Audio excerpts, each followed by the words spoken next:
What would you say if asked, what is the hardest play in football? A 60-yard Hail Mary? A one-handed catch? A 100-yard pick six? You're right in saying those plays are difficult, but you're wrong. It turns out the hardest play in football is hiding right underneath your nose in plain sight, and it's made by the foot. So what is it? A 63-yard game-winning field goal not kicked at Mile High? A Super Bowl winning field goal as time expires? A game-tying kick to take it to overtime in harsh weather conditions?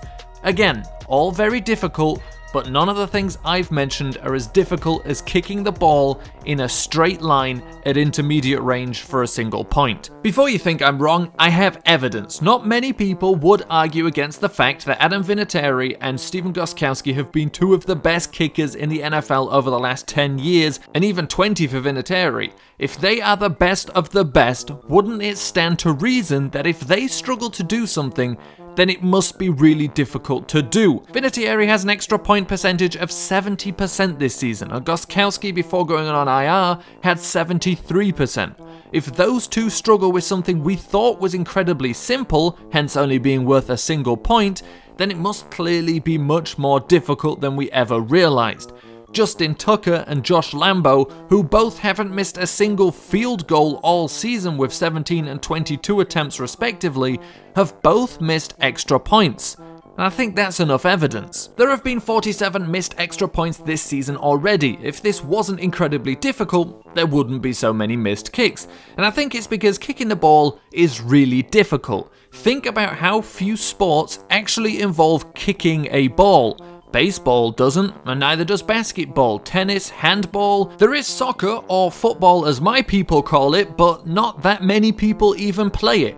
I googled to find out, and apparently there are only 11 players. And when I searched the same thing for American football, it said 5.2 million, so no surprise that people are really struggling to kick the ball in a straight line.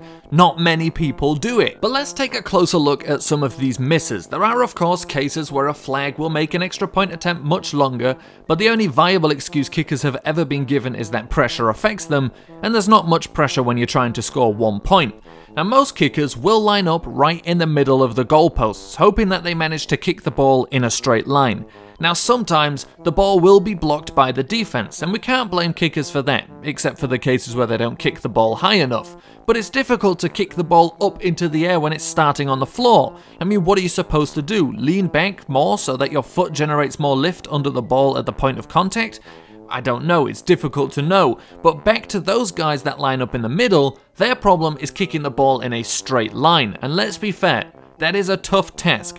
Now take a look at this footage of one of the 11 people that plays soccer. When he kicked the ball, it curved all over the place. Even those guys can't kick it straight.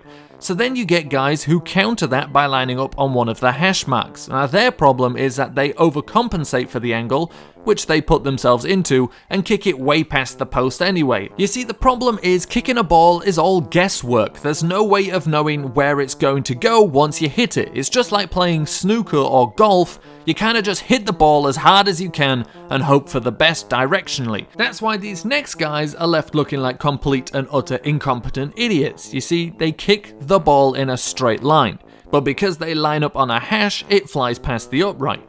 Imagine how stupid those people would be if they were capable of purposely kicking the ball in a straight line, but choosing to line up left or right at the field goal, and then still kicking the ball in a straight line and missing for that reason.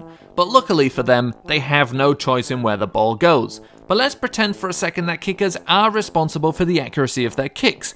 Imagine cheating your way into a sport filled with the best athletes in the world and having the audacity to mess something as simple as an extra point up. Just imagine having the responsibility of scoring points but being the second worst player on the team.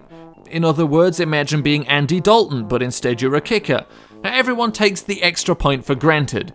You score a touchdown, you're expected to have 7 points. But maybe it's time we stop thinking like that, because clearly, self-evidently, extra points are a lot harder to make than we think.